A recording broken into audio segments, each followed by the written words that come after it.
The system said he wasn't a threat anymore. A man walked out smiling, free by law, dangerous by reality. And that's when everything truly began, as an entire family paid the price for one fatal mistake. What evidence was brushed aside, and why did nobody stop the countdown hiding in plain sight? This incident included several deceased persons in 2 separate residences. A total of 7 people were found shot to death. Violence did not emerge from nowhere, and the unanswered question is not only why it happened, but why it was allowed to unfold after so many earlier chances to intervene. Before the killings, the Nance family was known in ordinary ways that rarely survive headlines.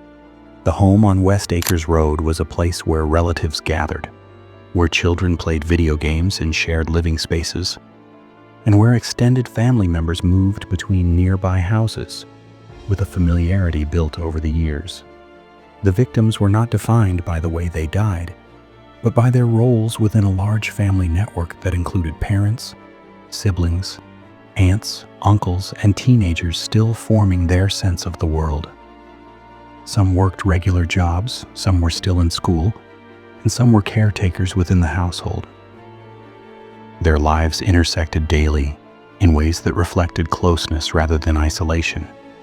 And it was precisely this familiarity that made the later events so devastating. At the center of the case was Romeo Nance, a young man whose relationship with his family was marked by dependency, conflict, and repeated interventions that never resulted in lasting change. Police now believe the suspect, 23-year-old Romeo Nance, committed the Hayden's murders Sunday afternoon, then jumped on the road inside his red Toyota, landing in Texas. He grew up in the same environment as many of the people he would later harm, sharing history, routines, and unresolved tensions. Those who knew him described patterns of volatility that surfaced over time, sometimes abruptly and sometimes in ways that seemed to fade before re-emerging. Law enforcement records show that these behaviors were not hidden and that they escalated gradually, rather than appearing all at once. Years before the killings, Nance had already accumulated a criminal history that reflected a growing willingness to use intimidation and weapons. In 2019, he was arrested after allegedly robbing individuals at knife point outside a business, an incident that ended with reduced charges and a brief period of incarceration, followed by probation. The resolution of that case suggested leniency rather than a sustained effort to address the underlying behavior. In later years, police were repeatedly called to addresses associated with his family, often in response to disturbances that involved him directly. Each visit documented instability, but none resulted in long-term removal from the home or mandated psychological evaluation. In January 2023, Nance was arrested following a public shooting incident that unfolded during a traffic confrontation. Evidence collected at the scene included shell casings spread across multiple locations and damage to a vehicle and nearby property. Despite the seriousness of the conduct, he was released on bond while awaiting trial. This pattern reinforced a sense that consequences were temporary and that escalation did not necessarily lead to containment. For his family, this meant living with a relative whose behavior had already crossed into life-threatening territory without triggering permanent safeguards. The most critical warning came only days before the mass killing. In early January 2024, Nance entered his family's home and shot his brother, Michael, during a brief encounter that involved no prolonged argument. The injury was serious but not immediately fatal, and Michael was transported to a hospital. And the Will County Sheriff's Office is seeking the public help, along with the Joliet Police Department, in locating this suspect. At this time, When investigators attempted to build a case, they encountered a wall of silence. The victim did not provide a detailed account, and other family members were reluctant or unable to cooperate. Without direct testimony, prosecutors argued that the available evidence was insufficient to hold Nance in custody. He was released without bond, without electronic monitoring, and without a court-ordered mental health assessment, despite having used a firearm inside a home occupied by children. This decision would later become the focal point of public scrutiny. Illinois law allows judges to detain individuals deemed a threat to public safety, even in the absence of cash bail. But the court cited a lack of material evidence and cooperation. The firearm used in the shooting was not recovered, and no follow-up conditions were imposed that might have limited Nance's access to weapons or his proximity to the family home. For those left behind, the release felt less like due process and more like abandonment by the systems designed to protect them. 9 days later, on a quiet Sunday afternoon, Nance returned. Investigators believe he entered the house without force, moving through familiar rooms with deliberate purpose. The sequence of events that followed was reconstructed through forensic evidence and scene analysis, rather than eyewitness accounts. One by one, family members were killed, including his mother, his stepfather, his brother, his aunt, and 2 teenage relatives. Another family member present in the home did not survive. There were no emergency calls during the attack, a fact that suggested either speed, control, or fear sufficient to prevent escape or communication. The aftermath inside the house was discovered only after deputies arrived at a neighboring residence the following day for an unrelated matter. Blood, visible at an entryway, prompted a welfare check, and officers entered to find multiple victims. By then, Nance had already left the area. The discovery marked the beginning of a multi-state manhunt that expanded rapidly as additional shootings were linked to him through surveillance footage and vehicle identification. After leaving the family home, Nance allegedly shot at a man unloading groceries in a residential area and attacked the victim survived. Later that same day, he fatally shot another individual outside an apartment complex. Additional victims were identified as the investigation progressed, each connected by the same vehicle and ballistic evidence.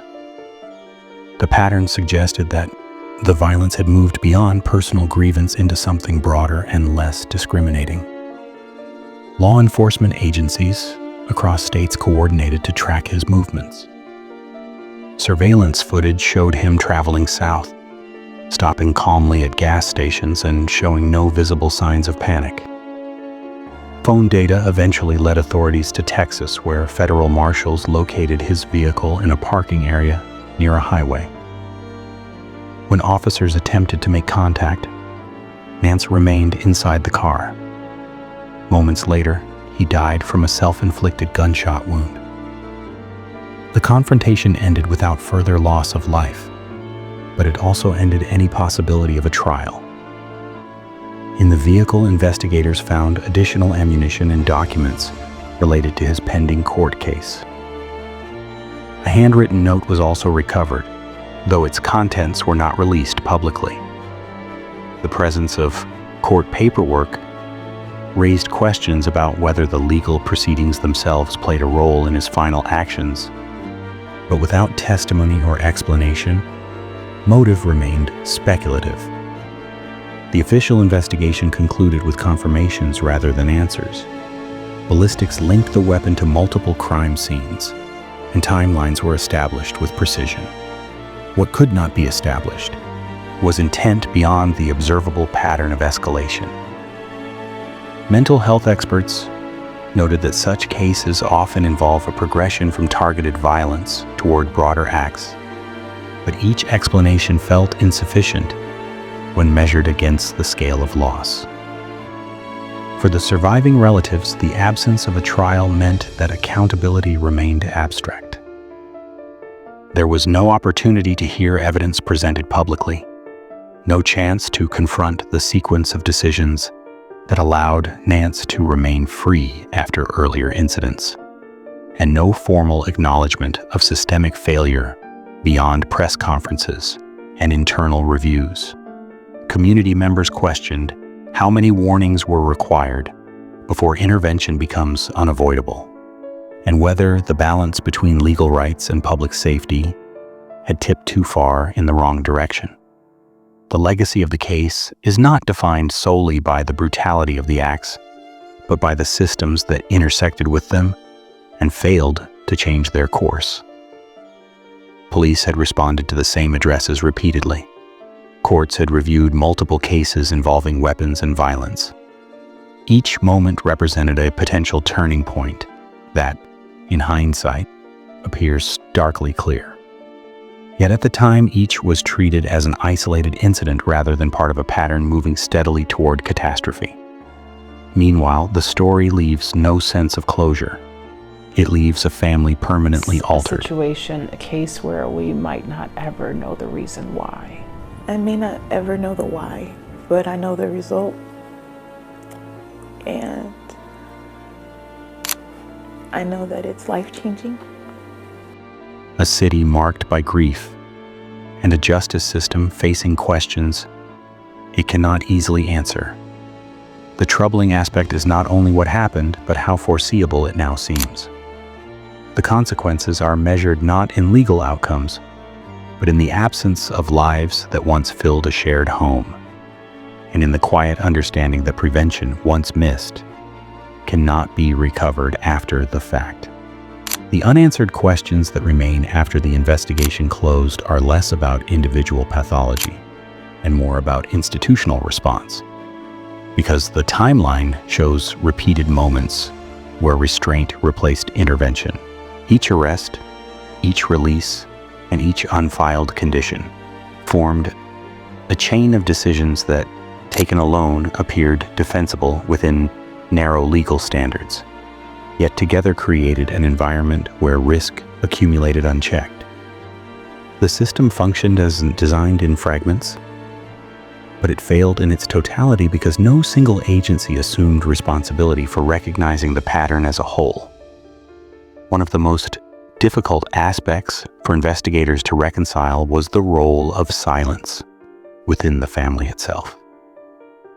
Reluctance to cooperate after the earlier shooting was not interpreted as indifference, but as fear shaped by proximity and history. When violence occurs inside a family, the lines between loyalty, survival, and accountability become blurred. The absence of testimony was treated procedurally, as a gap in evidence, rather than as a signal of coercion or intimidation.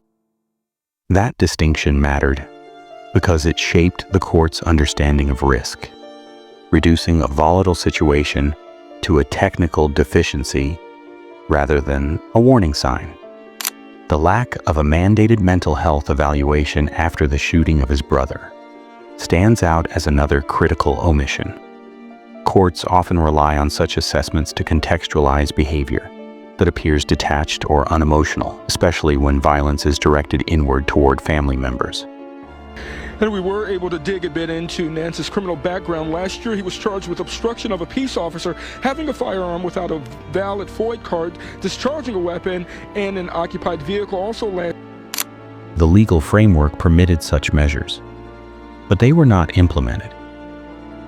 This gap highlights how legal discretion, when exercised conservatively in isolation, can compromise public safety when patterns of escalation are overlooked. The weapon itself became a constant presence across incidents, linking past warnings directly to the final outcome.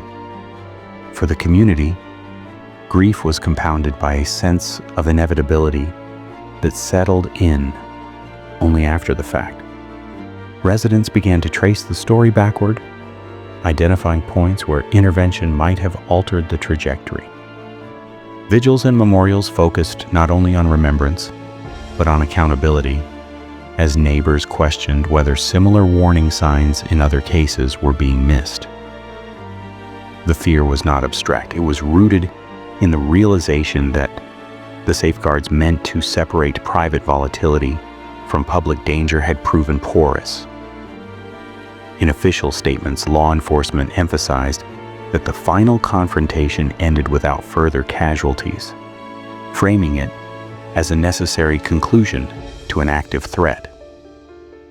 While this was true, it offered little comfort to those who understood that the most critical failures occurred long before officers arrived in another state. The end of the manhunt resolved the immediate danger, but it did not resolve the broader implications of how easily that danger had been allowed to grow. What remains is a case study in cumulative neglect rather than singular error. When warning signs are visible yet unheeded, the promise of prevention feels fragile, and justice, even when procedurally sound, feels incomplete. The story settles into a quiet reckoning rather than a conclusion. Families mourn without answers, officials review policies without certainty, and a city carries the weight of knowing that the tragedy was not unpredictable. The enduring lesson is not found in shock or spectacle, but in the sober recognition that prevention depends on recognizing patterns early and acting decisively. Because once violence reaches its final stage, the opportunity to choose a different outcome has already passed.